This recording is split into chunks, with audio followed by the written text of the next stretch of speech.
Good morning. Today we are going to discuss sewage disposal in detail. Sewage disposal. Liquid effluent of treatment plant has to be disposed properly to avoid adverse effects.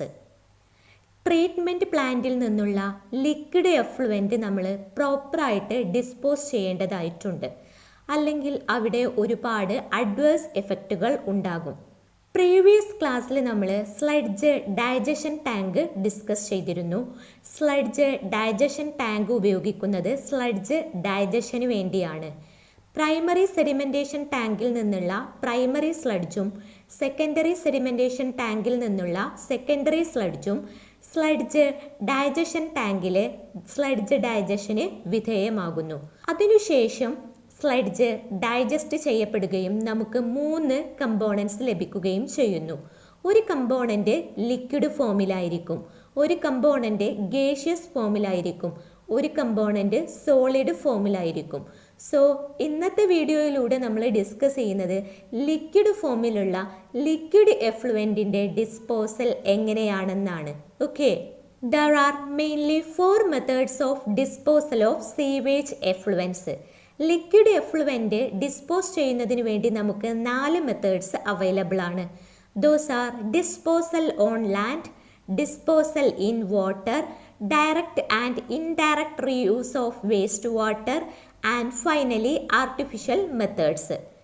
ലാൻഡിലുള്ള disposal, വാട്ടറിലുള്ള disposal, waste വാട്ടറിൻ്റെ ഡയറക്റ്റും ഇൻഡയറക്റ്റുമായിട്ടുള്ള reuse, കൂടാതെ artificial methods.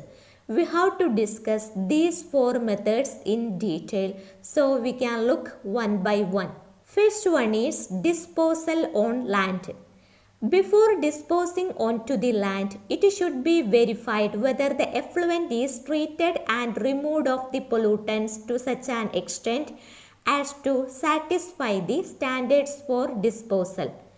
ലാൻഡിലോട്ട് liquid effluent dispose ചെയ്യുന്നതിന് മുമ്പായിട്ട് നമ്മൾ effluent എല്ലാം treat ചെയ്തതായിട്ട് ഉറപ്പുവരുത്തണം. പൊല്യൂട്ടൻസിനെ ഒഴിവാക്കിയിട്ടുണ്ടെന്ന് ഉറപ്പുവരുത്തണം. ഓക്കെ, ലാൻഡിൽ ലിക്വിഡ് എഫ്ലുവൻറ്റ് അപ്ലൈ ചെയ്യുന്നത് ഇറിഗേഷൻ പർപ്പസിന് വേണ്ടിയിട്ടാണ്, അല്ലെങ്കിൽ സീവേജ് ഫാമിംഗ് എന്ന് പറയാം. സീവേജ് ഫാമിംഗ് ചെയ്യുന്നതിനായിട്ട് നമുക്ക് 3 മെത്തേഡ്സ് അവൈലബിൾ ആണ്. ബ്രോഡ് ഇറിഗേഷൻ അഥവാ surface irrigation, sub surface irrigation, ridge and furrow method. What is broad irrigation or surface irrigation? നോക്കൂ, ഈ ഒരു നെയിമിൽ നിന്ന് തന്നെ നമുക്ക് മനസ്സിലാക്കാം. ഇവിടെ സീവേജ് സർഫസിലാണ്, ലാൻഡിൻ്റെ ഏറ്റവും മുകൾ സർഫസിലാണ് അപ്ലൈ ചെയ്യുന്നത്.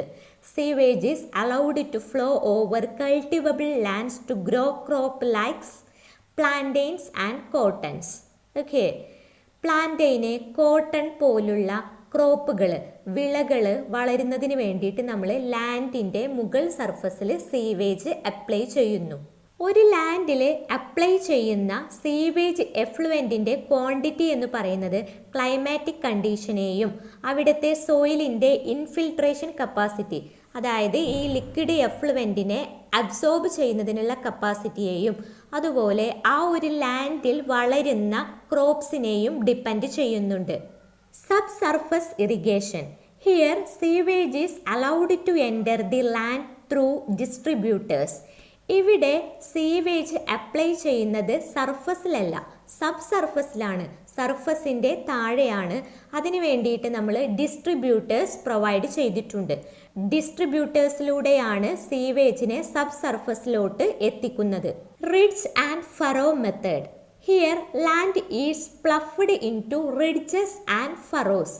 ഇവിടെ നമ്മുടെ കൃഷിയിടം റിഡ്ജസും ഫറോസും ആക്കിയിട്ട് മാറ്റിയിട്ടുണ്ട്. റിഡ്ജസും ഫറോസ് മീൻസ് എന്താണ്?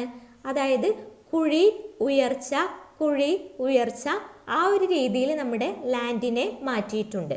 This furrows are filled with sewage and crops are grown on ridges. ഫറോസിൽ, കുഴികളിൽ സീവേജ് ഫില്ല് ചെയ്യും. അതുപോലെ ഉയർന്ന റിഡ്ജ് ഭാഗങ്ങളിൽ ക്രോപ്സിനെ വളർത്തുകയും ചെയ്യും. Okay, next we have to study a term sewage sickness. Continuous disposal of sewage on land may lead to the condition called sewage sickness. നമ്മൾ ഒരു ലാൻഡിൽ കണ്ടിന്യൂസ് ആയിട്ട് സീവേജ് എഫ്ലുവൻ്റ് ഡിസ്പോസ് ചെയ്ത് കഴിഞ്ഞാൽ അവിടെ ഉണ്ടാകുന്ന ആ ഒരു സിക്നെസ്സിനെ പറയുന്ന പേരാണ് സീവേജ് സിക്നെസ്. അതായത് സീവേജിൻ്റെ കണ്ടിന്യൂസ് അപ്ലിക്കേഷൻ വഴി സോയിലിലുള്ള ചെറിയ സുഷിരങ്ങളെല്ലാം ക്ലോഗ് ചെയ്യപ്പെടും, അടിഞ്ഞുകൂടപ്പെടും. അതിൻ്റെ ഫലമായിട്ട് ഈ സുഷിരങ്ങളിലൂടെ ഫ്രീ സർക്കുലേഷൻ, എയറിൻ്റെ ഫ്രീ സർക്കുലേഷൻ നടക്കാതെ വരുന്നു. ഇത് എയറോബിക് ആയിട്ടുള്ള ബയോളജിക്കൽ ആക്ഷനെ പ്രിവെൻറ്റ് ചെയ്യുന്നു. അതുവഴി ലാൻഡിൻ്റെ സ്വന്തമായിട്ട് പ്യൂരിഫൈ ചെയ്യുന്നതിനുള്ള കപ്പാസിറ്റിയും കുറയുന്നു. സോ കൃഷിയിടങ്ങളിൽ സീവേജ് കണ്ടിന്യൂസ് ആയിട്ട് അപ്ലൈ ചെയ്യുക വഴി കൃഷിയിടങ്ങൾക്കുണ്ടാകുന്ന ഒരു രോഗാവസ്ഥയെ പറയുന്ന പേരാണ് sewage sickness. So we have to stop this sewage sickness. ഈ ഒരു സീവേജ് സിക്നെസ് നമുക്ക് പ്രിവെൻറ്റ് ചെയ്തേ പറ്റൂ. So we are having 3 methods. Applying pre-treated sewage instead of raw sewage. ഒരിക്കലും ഡയറക്റ്റ് സീവേജ്, അതായത് ട്രീറ്റ് ചെയ്യാത്ത സീവേജ് ഒരിക്കലും അപ്ലൈ ചെയ്യരുത്. ട്രീറ്റ് ചെയ്ത സീവേജ് മാത്രമേ അപ്ലൈ ചെയ്യാൻ പാടുള്ളൂ. Stopping the application of sewage on to those lands for certain period. ഒരു സെർട്ടൈൻ പീരിയഡിൽ സീവേജിൻ്റെ അപ്ലിക്കേഷന് സ്റ്റോപ്പ് ചെയ്ത് വെക്കുക. പിന്നെ കുറച്ച് ടൈമിന് ശേഷം നമുക്ക് വീണ്ടും അപ്ലൈ ചെയ്യാവുന്നതാണ്. അതുപോലെ കൃഷിയിടങ്ങളിൽ ക്രോപ്സ് റൊട്ടേറ്റ് ചെയ്യുക, മാറി മാറി കൃഷി ചെയ്യുക. ഈ ഒരു 3 മെത്തേഡ്സാണ് സീവേജ് സിക്നെസ് അവോയ്ഡ് ചെയ്യുന്നതിന് വേണ്ടിയിട്ട് കൃഷിയിടങ്ങളിൽ നമ്മൾ അപ്ലൈ ചെയ്തു വരുന്നത്. Second sewage disposal method is disposal in water. It is also called dilution technique. വാട്ടറിലുള്ള സീവേജ് ഡിസ്പോസലിനെ നമ്മൾ ഡയലൂഷൻ ടെക്നിക് എന്നും വിളിക്കുന്നുണ്ട്. It involves disposing sewage in natural body of water taking the advantages of self purification. ഇവിടെ നമ്മൾ ഏതെങ്കിലും naturally ഉള്ള water ബോഡിയിലോട്ട് സീവേജ് ഡിസ്പോസ് ചെയ്യുകയാണ്. ഓക്കെ, ഈ നാച്ചുറലി ഉള്ള വാട്ടർ ബോഡീസിനെല്ലാം സെൽഫ് പ്യൂരിഫിക്കേഷൻ കപ്പാസിറ്റി ഉണ്ട്. അതായത് വെള്ളത്തെ അവ സ്വയം പ്യൂരിഫൈ ചെയ്യും. The phenomenon of automatic purification of natural water in due course is called self-purification. Natural water ബോഡീസിലുള്ള വാട്ടറിൻ്റെ ഓട്ടോമാറ്റിക് ആയിട്ടുള്ള പ്യൂരിഫിക്കേഷന്, ടൈമിനനുസരിച്ച് ഓട്ടോമാറ്റിക് ആയിട്ടുള്ള പ്യൂരിഫിക്കേഷനെ പറയുന്ന പേരാണ് self purification. Mechanism of self purification include dilution, sedimentation, oxidation reduction and sunlight. Self പ്യൂരിഫിക്കേഷൻ്റെ 4 mechanisms ആണ്. ഡയലൂഷന്, ഡയലൂട്ട് ചെയ്യുക. സെഡിമെൻറ്റേഷന്, അതിലുള്ള വേസ്റ്റസ് ഒക്കെ താഴെ സെറ്റിൽ ചെയ്യുക. ഓക്സിഡേഷൻ റിഡക്ഷൻ, ഓക്സിഡേഷൻ റിയാക്ഷനും റിഡക്ഷൻ റിയാക്ഷനും ഒക്കെ നടക്കുക. കൂടാതെ സൺലൈറ്റ്, സൺലൈറ്റിൻ്റെ പ്രസൻസ് നന്നായിട്ട് വേണം.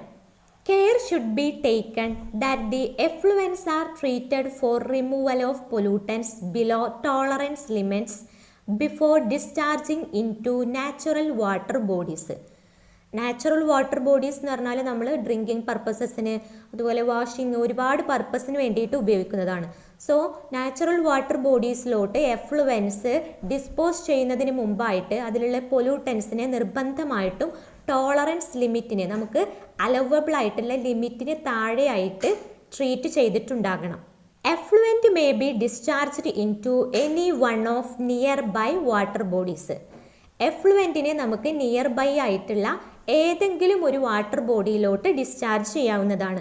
അങ്ങനെ നമുക്ക് പ്രധാനമായിട്ടും 4 രീതിയിൽ പറയാൻ കഴിയും. Disposal into lakes, disposal into rivers and streams, disposal into estuaries, disposal into the sea. First one ലേക്കിലോട്ടുള്ള ഡിസ്പോസൽ, തടാകം. രണ്ടാമത്തേത് റിവേഴ്സ്, പുഴയിലോട്ടും സ്ട്രീംസ്, അരുവിയിലോട്ടുമുള്ള ഡിസ്പോസൽ. മൂന്നാമത്തത് എസ്റ്റുറീസ്, അതായത് റിവേഴ്സും കടലും തമ്മിൽ മീറ്റ് ചെയ്യുന്ന സ്ഥലം. നാലാമത്തത് സീ, ഓഷ്യൻ അഥവാ കടലിലോട്ടുള്ള disposal. Third method direct and indirect reuse of waste water. Waste വാട്ടറിൻ്റെ ഡയറക്റ്റും ഇൻഡയറക്റ്റുമായിട്ടുള്ള റീയൂസ്, പുനരുപയോഗം. 5 പർപ്പസസിന് വേണ്ടിയിട്ട് നമുക്ക് വേസ്റ്റ് വാട്ടർ ഉപയോഗിക്കാൻ കഴിയുന്നുണ്ട്, റീയൂസ് ചെയ്യാൻ പറ്റുന്നുണ്ട്. Municipal reuse, industrial reuse, agricultural reuse, recreational reuse, ground water recharge. Municipal reuse എന്ന് പറയുമ്പോൾ പാർക്ക്, അതുപോലെ ഗാർഡൻ ഒക്കെ നനയ്ക്കുന്നതിന് വേണ്ടിയിട്ട്. ഇൻഡസ്ട്രിയൽ റീയൂസ് എന്ന് പറയുമ്പോൾ cooling tower water, boiler feed water, process water, ഇങ്ങനെയൊക്കെയാണ് ഉപയോഗിക്കുന്നത്. അഗ്രികൾച്ചറൽ റീയൂസ് എന്ന് പറയുമ്പോൾ പ്രധാനമായിട്ടും പലതര വിളകൾ ഒക്കെ ഇറിഗേറ്റ് ചെയ്യുന്നതിന് വേണ്ടിയിട്ട്, നനയ്ക്കുന്നതിന് വേണ്ടിയിട്ട്. ഓർക്കാഡ്സ്, ഫോറസ്റ്റ്, അതുപോലെ ക്രോപ്സ് ഒക്കെ ഇറിഗേറ്റ് ചെയ്യുന്നതിന് വേണ്ടിയാണ്. റിക്രിയേഷണൽ റീയൂസ് എന്ന് പറയുമ്പോൾ ആർട്ടിഫിഷ്യൽ ലേക്ക്, ആർട്ടിഫിഷ്യൽ ആയിട്ടുള്ള തടാകങ്ങൾ ഉണ്ടാക്കുന്നതിന് വേണ്ടിയിട്ട്. ബോട്ടിംഗ് ഒക്കെ നടത്തണമെങ്കിൽ നമുക്ക് ആർട്ടിഫിഷ്യൽ ലേക്ക് വേണമല്ലോ. ഗ്രൗണ്ട് വാട്ടർ റീചാർജ്, അതായത് നമുക്ക് ഗ്രൗണ്ട് വാട്ടർ കൂട്ടുന്നതിന് വേണ്ടിയിട്ട്. ഓക്കെ, ഗ്രൗണ്ട് വാട്ടർ ആവശ്യത്തിന് ഇല്ലെങ്കിൽ സീ വാട്ടർ എന്ത് ചെയ്യും, ഗ്രൗണ്ട് വാട്ടറിലോട്ട് ഇൻട്രൂഡ് ചെയ്യും. അപ്പം അത് ഒഴിവാക്കുന്നതിന് വേണ്ടിയിട്ട് ഗ്രൗണ്ട് വാട്ടറിൻ്റെ അളവ് കൂട്ടുന്നതിന് വേണ്ടിയിട്ട് നമുക്ക് ഈ ഒരു രീതി ഉപയോഗിക്കാം. Last method, that is artificial method. It involves 4 types: oxidation ponds, oxidation ditches, aerated lagoons, anaerobic lagoons. The above 4 methods are called low-cost treatment methods. Artificial മെത്തേഡ്സിൽ പറയുന്ന 4 മെത്തേഡും ലോ കോസ്റ്റ് ട്രീറ്റ്മെൻറ്റ് മെത്തേഡ്സ് ആണ്. So first we can look oxidation ponds. Oxidation ponds, these are suitable for tropical climates like ours. നമ്മുടെ കേരളത്തിലെയൊക്കെ ഒരു കാലാവസ്ഥക്ക് അനുസൃതമായിട്ടാണ് oxidation Ponce ഉപയോഗിക്കുന്നത്. കാരണം ഇവിടെ ആവശ്യത്തിനുള്ള സൺഷൈൻ ഉണ്ട്, സൺലൈറ്റ് ഉണ്ട്. അതുപോലെ പൊതുവെ റൂറൽ ഏരിയാസ് ആയതുകൊണ്ട് തന്നെ ഇവിടെ ലാൻഡ് വലിയൊരു പ്രശ്നമായിട്ട് വരാറില്ല. It consist of A ഷാളോ basin, either natural or artificially excavated in the ground. ഇവിടെ ഒരു ചെറിയ ബേസിന് വരുന്നുണ്ട്. ഇത് നാച്ചുറലി ഉള്ളതാകാം, അല്ലെങ്കിൽ നമ്മൾ ഗ്രൗണ്ടിൽ ആർട്ടിഫിഷ്യലി എക്സ്കവേറ്റ് ചെയ്തെടുത്തതുമാകാം. Rectangular in plan, bottom is level and unlined but compacted well to avoid seepage. Plan rectangular ഷേപ്പിലായിരിക്കും, ബോട്ടം ലെവൽഡ് ആയിരിക്കും, പക്ഷേ പ്രത്യേകിച്ച് ലൈനിങ് ഒന്നും ഉണ്ടായിരിക്കില്ല. സീപ്പേജ് ഒഴിവാക്കുന്നതിന് വേണ്ടിയിട്ട് നന്നായിട്ട് കോമ്പാക്ട് ചെയ്തിട്ടുമുണ്ട്.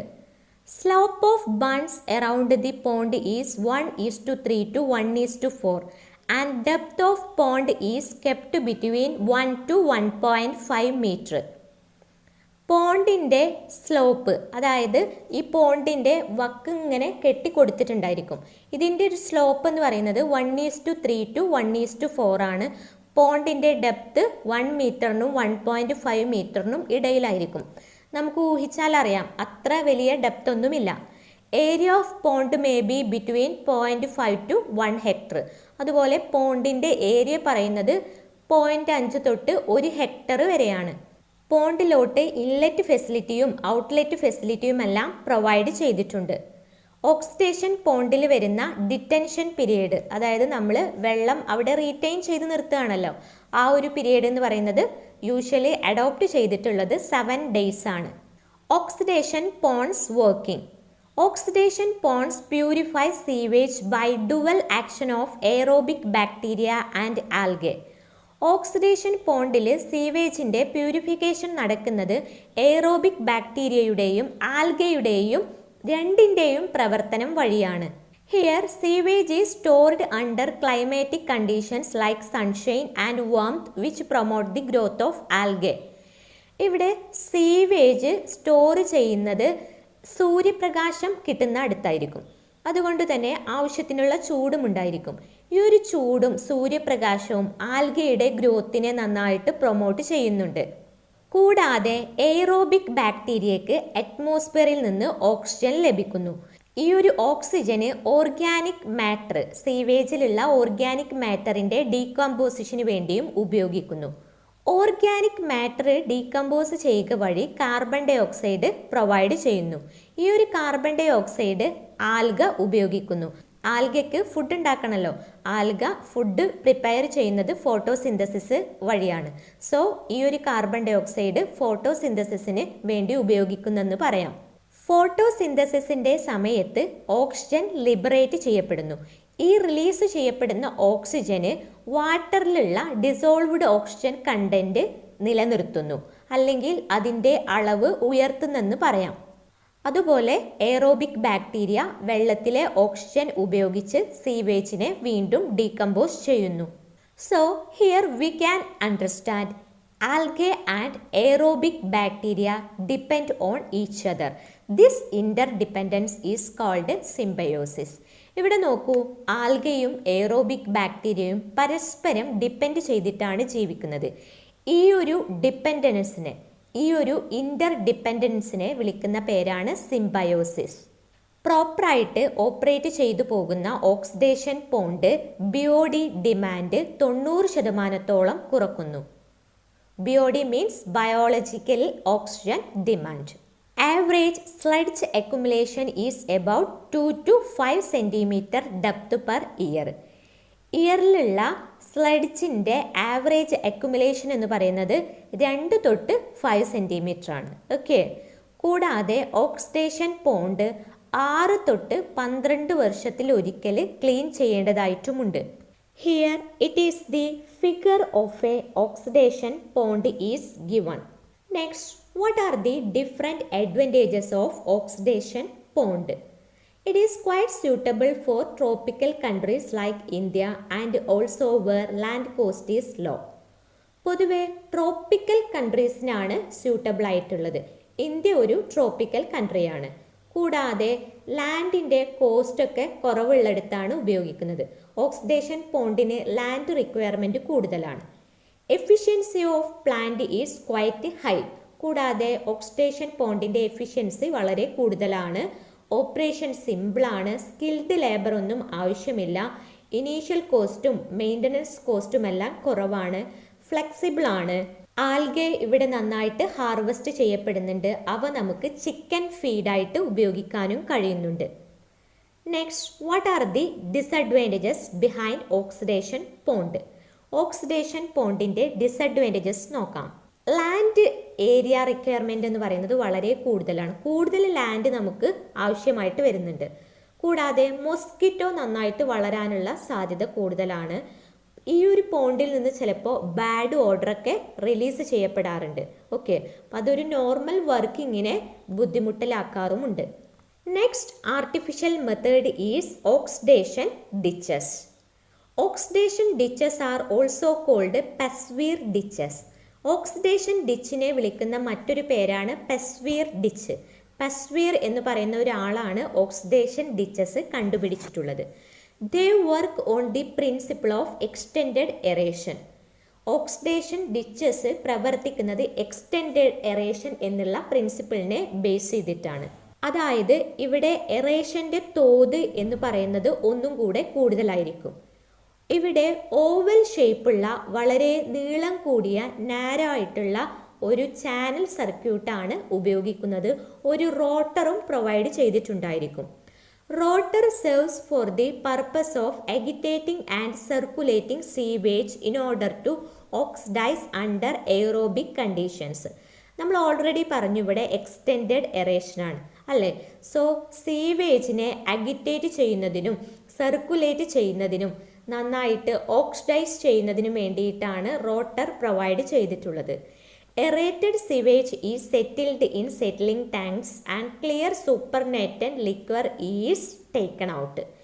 ഇവിടെ എറേറ്റഡ് സീവേജ് സെറ്റിലിംഗ് ടാങ്കിൽ സെറ്റിൽ ചെയ്യപ്പെടും. ഓക്കെ, നന്നായിട്ട് അഗിറ്റേറ്റ് ചെയ്യും സർക്കുലേറ്റ് ചെയ്യുമ്പോഴൊക്കെ ഈ എറേറ്റഡ് സീവേജ് താഴെ സെറ്റിലിംഗ് ടാങ്കിൽ സെറ്റിൽ ചെയ്യപ്പെടും. അപ്പോൾ മുകളിൽ നമുക്ക് ക്ലിയർ ആയിട്ടുള്ള ഒരു വെള്ളം പോലത്തെ ലിക്വർ കിട്ടും. അത് നമുക്ക് പുറത്തെടുക്കാവുന്നതാണ്. Stabilized sludge is dried on sand beds and disposed suitably. Settling ടാങ്കിൽ സെറ്റിൽ ചെയ്യപ്പെടുന്ന സ്ലഡ്ജ് നമുക്ക് സാൻഡ് ബെഡ്സിൽ ഡ്രൈ ചെയ്തെടുക്കാവുന്നതാണ്. ഓക്സിഡേഷൻ ഡിച്ചസിൽ ഉപയോഗിക്കുന്ന ചാനലിൻ്റെ ലെങ്ത് എന്ന് പറയുന്നത് 150 മീറ്റർ തൊട്ട് 1000 മീറ്റർ വരെയാണ്. വിഡ്ത്ത് എന്ന് പറയുന്നത് 2 to 5 മീറ്റർ ആണ്. ഡെപ്ത് എന്ന് പറയുന്നത് 1 to 1.5 മീറ്റർ ആണ്. BOD റിമൂവലിൻ്റെ ഓവറോൾ എഫിഷ്യൻസി എന്ന് പറയുന്നത് 98% ആണ്. അതുപോലെ ഇവിടെ എക്സ്റ്റെൻഡഡ് എറേഷൻ വഴി സെറ്റിലിംഗ് നന്നായിട്ട് നടക്കുന്നുണ്ട്. സസ്പെൻഡഡ് സോളിഡ്സിൻ്റെ സെറ്റിലിംഗ് നന്നായിട്ട് നടക്കുന്നുണ്ട്. So suspended solids settling efficiency എന്ന് പറയുന്നത് 95% ആണ്. ഇനി ഓക്സിഡേഷൻ പോണ്ടും ഓക്സിഡേഷൻ ഡിച്ചും തമ്മിലുള്ള ഡിഫറൻസ് നോക്കാം. ഓക്സിഡേഷൻ പോണ്ടിനെ അപേക്ഷിച്ച് ഓക്സിഡേഷൻ ഡിച്ചസിന് ലാൻഡ് റിക്വയർമെൻറ്റ് കുറവാണ്. ഇവിടെ സ്കിൽഡ് സൂപ്പർവിഷന് ആവശ്യമായിട്ട് വരുന്നുണ്ട്. കൂടാതെ കോസ്റ്റ്ലിയർ ആണ്. കാരണം നമുക്ക് ഈ റോട്ടറൊക്കെ റൊട്ടേറ്റ് ചെയ്യിക്കണമെങ്കിൽ പവർ റിക്വയർമെൻറ്റ് ഉണ്ട്. Method is suitable for treating wastes from industries like pharmaceuticals, scanning, dairy wastes located in thickly populated areas. Oxidation ditches പ്രധാനമായിട്ടും ഉപയോഗിച്ച് വരുന്നത് തിക്ലി പോപ്പുലേറ്റഡ് ഏരിയയിൽ കാണപ്പെടുന്ന വ്യത്യസ്തരം industries, pharmaceutical industry, dairy industry, ഇത്തരത്തിലുള്ള വേസ്റ്റസ് ഒക്കെ ട്രീറ്റ് ചെയ്യുന്നതിന് വേണ്ടിയാണ്. Here it is a figure of oxidation ditch. 3 represents rotor. Next artificial method is aerated lagoon. It is similar to oxidation pond and having greater depth. Aerated lagoons എന്ന് പറയുമ്പോൾ oxidation പോണ്ടിനോട് similar ആണ്. നമ്മൾ already പറഞ്ഞു oxidation പോണ്ടിന് 1 to 1.5 metre depth ആണുള്ളത്. So ഒരു എറേറ്റഡ് ലഗൂണിന് oxidation പോണ്ടിനെ അപേക്ഷിച്ച് depth കൂടുതലായിരിക്കും. Oxidation പോണ്ടിൽ പ്രധാനമായിട്ടും ഓക്സിജൻ ഉണ്ടാകുന്നത് ആൽഗ ഫോട്ടോസിന്തസിസ് നടത്തുക വഴിയാണ്. ആ ഒരു ഓക്സിജനാണ് സീവേജിലെ ഓർഗാനിക് മാറ്റർ ഡീകമ്പോസ് ചെയ്യുന്നതിന് വേണ്ടിയിട്ട് ഉപയോഗിക്കുന്നത്. എന്നാൽ എറേറ്റഡ് ലഗൂൺസിൽ എയറോബിക് കണ്ടീഷൻസ് മെയിൻറ്റെയിൻ ചെയ്യുന്നതിന് വേണ്ടിയിട്ട് മെക്കാനിക്കൽ എറേറ്റേഴ്സോ ഡിഫ്യൂസ്ഡ് എറേറ്റേഴ്സോ ഉപയോഗിക്കുന്നുണ്ട്. എറേറ്റഡ് ലഗൂൺസിൽ ഡിറ്റൻഷൻ പീരിയഡ് കുറവാണ്. കാരണം ഇവിടെ ആർട്ടിഫിഷ്യൽ എറേഷൻ വരുന്നുണ്ട്. ആർട്ടിഫിഷ്യലി നമ്മൾ എറേഷൻ നടത്തുന്നുണ്ട് മെക്കാനിക്കൽ എറേറ്റേഴ്സ് വഴിയോ ഡിഫ്യൂസ്ഡ് എറേറ്റേഴ്സ് വഴിയോ. കൂടാതെ ഡെപ്തും കൂടുതലാണ്. എറേറ്റഡ് ലഗൂണിൻ്റെ ഡെപ്ത് പറയുന്നത് 2.4 to 3.6 മീറ്റർ ആണ്. അതുപോലെ ഡിറ്റൻഷൻ പീരിയഡ് പറയുന്നത് 2 to 10 days ആണ്. എറേറ്റഡ് ലഗൂൺസിൽ ലാൻഡ് റിക്വയർമെൻറ്റ് കുറവാണ്. ഒരു ഓക്സിഡേഷൻ പോണ്ടിന് ഉപയോഗിക്കുന്ന ലാൻഡ് റിക്വയർമെൻറ്റിൻ്റെ 5 to 10% മതി. സോ ഒരു എറേറ്റഡ് ലഗൂണിൻ്റെ ലാൻഡ് റിക്വയർമെൻറ്റ് വളരെ കുറവാണെന്ന് പറയാം. എറേറ്റഡ് ലഗൂണിൻ്റെ എഫിഷ്യൻസി പറയുന്നത് 65 തൊട്ട് 90% ആണ്. It requires cleaning once in 5 to 6 years. 5 വർഷത്തിനും 6 വർഷത്തിനും ഉള്ളിലായിട്ട് നമ്മൾ ഒരിക്കൽ ക്ലീൻ ചെയ്യേണ്ടതായിട്ടുണ്ട്. പ്രധാനമായിട്ടും ഇൻഡസ്ട്രിയൽ വേസ്റ്റസ് ആണ് എറേറ്റഡ് ലഗൂൺസ് വഴി ട്രീറ്റ് ചെയ്യുന്നത്. Last artificial method is anaerobic lagoons. These lagoons are anaerobic throughout their depth except for an extremely shallow surface zone. ഇത്തരത്തിലുള്ള ലഗൂൺസ് അനറോബിക് ആയിരിക്കും. മൊത്തം ഡെപ്തിലും അനറോബിക് ആയിരിക്കും. എന്നാൽ ചെറുതായിട്ടൊരു എറേഷൻ സർഫസിൽ ചിലപ്പോൾ കിട്ടുന്നുണ്ടായിരിക്കും. Okay, lagoons are constructed to depth of about 6 meters so that the heat energy is conserved and anaerobic conditions are maintained. ലഗൂൺസിൻ്റെ ഡെപ്ത് പറയുന്നത് ഏകദേശം 6 മീറ്റർ ആണ്. ഈ ഒരു 6 മീറ്ററിൽ ഹീറ്റ് എനർജി നന്നായിട്ട് കൺസർവ് ചെയ്തു വെക്കും. അതുപോലെ അനോറോബിക് കണ്ടീഷൻസും മെയിൻറ്റെയിൻ ചെയ്തു വെക്കും. ഇവിടെ സീവേജിൻ്റെ സ്റ്റെബിലൈസേഷൻ നടക്കുന്നത് സെഡിമെൻറ്റേഷൻ വഴിയും അതുപോലെ അനറോബിക് കൺവേർഷൻ റിയാക്ഷൻസും വഴിയാണ്. അനറോബിക് കൺവേർഷൻ റിയാക്ഷൻസ് മീൻസ് ഇവിടെ സീവേജിലുള്ള ഓർഗാനിക് വേസ്റ്റ് മീഥൈനും കാർബൺ ഡൈ ഓക്സൈഡും മറ്റ് ഗ്യാസസും ഒക്കെ ആയിട്ട് കൺവേർട്ട് ചെയ്യപ്പെടുന്നുണ്ട്. അനറോബിക് ലഗൂൺസിൻ്റെ BOD5 കൺവേർഷൻ എഫിഷ്യൻസി എന്ന് പറയുന്നത് 70% ആണ്. ഇനി ഒപ്റ്റിമം ഓപ്പറേറ്റിംഗ് കണ്ടീഷൻസ് പ്രൊവൈഡ് ചെയ്യുകയാണെങ്കിൽ BOD കൺവേർഷൻ എഫിഷ്യൻസി ഏകദേശം 85%ഓളം ഉണ്ടെന്ന് പറയാം. So these are the 4 artificial methods. In our today's section we have discussed sewage disposal in detail. അതായത് സ്ലഡ്ജ് ഡൈജഷൻ ടാങ്കിൽ നിന്ന് കിട്ടുന്ന ലിക്വിഡ് എഫ്ലുവൻ്റ് എങ്ങനെ ട്രീറ്റ് ചെയ്യാം, എങ്ങനെ ഡിസ്പോസ് ചെയ്യാം എന്നതിനെ കുറിച്ചാണ് ഇന്നത്തെ വീഡിയോയിൽ നമ്മൾ ഡിസ്കസ് ചെയ്തിട്ടുള്ളത്. 4 മെത്തേഡ്സ് ആണ് വരുന്നത്. Disposal on land, disposal in water, direct and indirect reuse of waste water. Waste വാട്ടറിൻ്റെ ഡയറക്റ്റും ഇൻഡയറക്റ്റുമായിട്ടുള്ള റീയൂസ് കൂടാതെ artificial methods. Okay, thank U.